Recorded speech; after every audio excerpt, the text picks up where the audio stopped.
দ্রুত নির্বাচন দাবি করে বিএনপি মহাসচিব মির্জা ফখরুল ইসলাম আলমগীর বলেছেন, একটি অনির্বাচিত সরকার দীর্ঘদিন দেশ চালাতে পারে না। তিনি বলেন, জনগণের সরকার না থাকলে দেশের সার্বভৌমত্ব হুমকির মুখে পড়বে।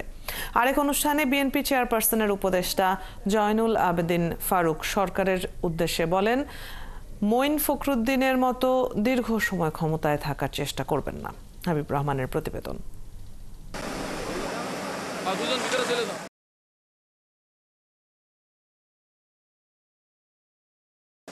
অন্তর্বর্তী সরকার দায়িত্ব নেয়ার পর দেশে নানাভাবে অস্থিরতা সৃষ্টির চেষ্টা চলছে। সম্প্রতি ঘটে যাওয়া মেঘনা নদীতে 7 খুন, বান্দরবানে খ্রিস্টানপল্লীতে আগুন, সচিবালয়ে আগুন, বাজারের অস্থিরতা কোনো কিছুই অন্তর্বর্তী সরকারের নিয়ন্ত্রণে নেই বলে মনে করছেন রাজনীতিবিদরা। শনিবার প্রেসক্লাবে এক আলোচনা সভায় বিএনপির মহাসচিব বলেন, আমরা নির্বাচন চাই, একটি অনির্বাচিত সরকারের দীর্ঘদিন ক্ষমতায় থাকা উচিত নয়।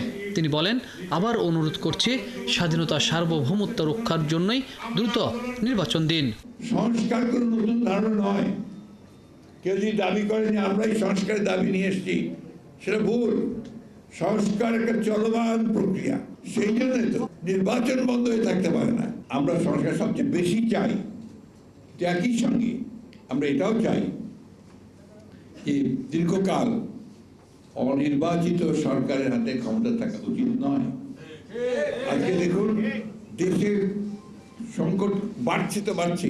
অন্তর্বর্তী সরকারের সমালোচনা করে ফখরুল বলেন, ভোটার হবার বয়স 17 বছর করা নিয়ে রাষ্ট্রপ্রধানের প্রস্তাব নির্বাচন কমিশনের ওপর চাপ বাড়াবে।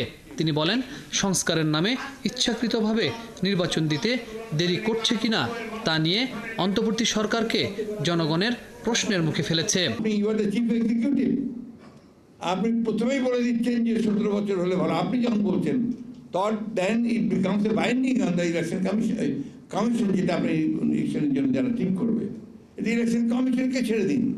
প্রেস ক্লাবে আরেক অনুষ্ঠানে বিএনপির চেয়ারপারসনের উপদেষ্টা জয়নুল আবেদিন ফারুক বলেন, প্রশাসন থেকে দোসরদের না সরালে শুধু আগুন নয়, আরও খেলা হতে পারে।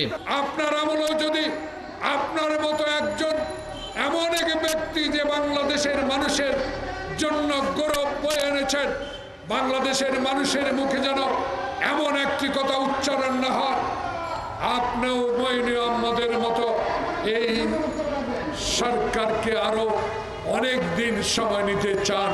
এদিকে দীর্ঘ 13 বছর পর দেশে ফিরে বিএনপির ভাইস চেয়ারম্যান শাহ মোয়াজ্জেম হোসেন কায়কোবাদ বিএনপির প্রতিষ্ঠাতা শহীদ প্রেসিডেন্ট জিয়াউর রহমানের সমাধিতে শ্রদ্ধা জানান।